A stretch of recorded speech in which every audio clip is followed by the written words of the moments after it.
Masalamizning mazmuni shundan iborat. Massasi 1 kilogramm bo'lgan jism erkin tushmoqda. Harakatining 5-sekundida og'irlik kuchining bajargan ishini toping. Demak, og'irlik kuchining bajargan ishi A barobar mgh.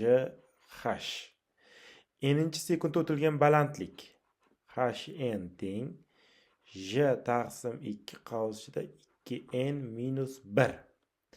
Xo'p, demak, bizga 5-sekund berilyapti. Demak, hn ni topamiz. Hn teng j taqsim 2, j ni taqriban 10 deb oladigan bo'lsak, 10 taqsim 2 qavsida 2 ko'paytirilgan 5 minus 1. Bu yerdan hisob kitoblarga tayansak, 10 ni 2 ga bo'lsak 5, 2 kere 5 10, 10 dan 1 ni ayirib tashlaydigan bo'lsak 9. Ko'paytirilgan 9. Javob 45 metr balandlik chiqyapti. Endi og'irlik kuchining bajargan ishining formulasidan foydalansak, A teng massa 1 j 10 taqriban albatta ko'paytiramiz 45.